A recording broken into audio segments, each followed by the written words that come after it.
What would happen if you went all out, all in into your impact? Everything that you wanted to do right here and now, you just jumped in and you did it. Well, there's some steps there. When you start thinking about what kind of impact do I want, I bet you already know, especially if you are a speaker and you're making changes with coaching and speaking and getting people motivated to really feel the higher self.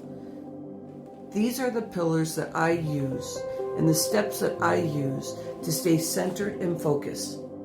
If you only go in one way and think that's going to set you for the day so that you feel motivated and get to the impact that you want. What impact do you want? That's the question that I have for you today. What would change if you could create so much healing in your body that you would start feeling like you wanted to eat better? That you wanted your mindset to just be free-flowing, where it was healing, where you weren't listening to those 60,000 words that we're known to say to ourselves. 80% of that can be negative. And that's the latest research. I know if you're listening to this video, you're not dealing like with the average person. So let's say you're thinking 50% of negative thoughts throughout the day, just negative, pushing you down. But what if you see your impact and you start moving forward because you can feel it every day? How would that change in how you show up? I love using this card where I'm like, okay, I'm a this person, 4,000. I'm showing up like right now in this moment. This is what I'm worth at this point. You want an hour with me? Well, I wouldn't really charge for $1,000, but the way you show up is how you get to bring transformation into a room, no matter if it's virtual, no matter if you're in person. Today I'm holding the space about impact. How would that change if you could do that? Where you held space for yourself and you realize that there's more in life than everything that's going wrong, but you start seeing everything that's going right. How are we going to change this space that we live in? First, in our four walls. I'm looking in my office going, there's so much that's just naysaying to me sometimes. I have to clear the room. I'm like, oh my gosh, I'm stopping myself. Why are you stopping yourself? But it's stopping the impact that you want to make. Keep clearing your air.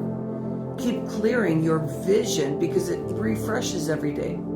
You learn new skills from the day before, realizing there are certain things you didn't like about how you showed up yesterday. What can you do now that you learned from yesterday? How can you show up in your new identity that helps you move forward so people can't keep bringing you back into that space? Because if they hold you to that space, which they will if you believe it, then you will not make the impact that you want to make, because you'll still let everybody hold you in that space that you are this person, not that person, this person that showed up right now.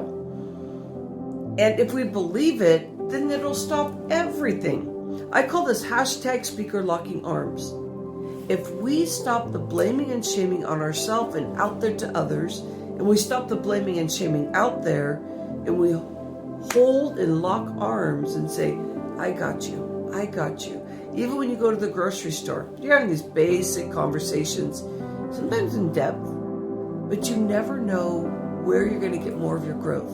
But the more you love on life, the more you're going to get speaking engagements, the more you're going to show up as the 4,000 right here and now kind of person, that you're also going to share with people what your boundaries and your walls are, of them not naysaying you for who you were in the past. Because if you want to accelerate and quantum leap forward, that is what you really want to do. Take a step back, envision what you really want out of life, out of everything that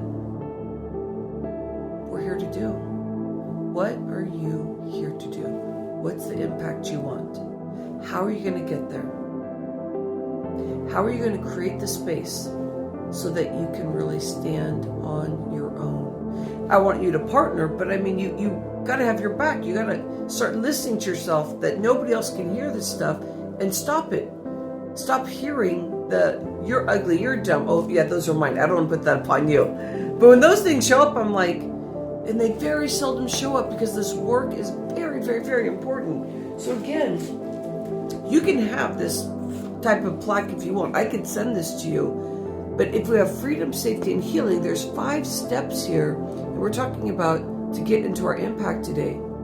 But if you started looking at, you got this, impact, energy, successful, alignment. If you get into each step and strategy around wanting to have more energy, wanting to create a space that feels more successful, and this is all about healing in your health. This right here, the safety pillar, I'm going to be doing a master mindset class. I'm going to bring in my 25 years of the health and wellness industry, speaking for 25 plus years in different industries. And we're going to get in there and we're going to create that middle section that I have, the safety pillar. And we're going to talk about what's the space that you want to hold for yourself so that you got your back, so that you feel safe in everything you do. Because we can hear that jabbering. And we can hear people naysaying others. Let's stop that. Let's stop it right here and now. Make sure you sign up for my masterclass. I'll make sure I get that link for you. It actually will probably be in my bio. I appreciate you so much. Namaste. Love you. Keep creating impact.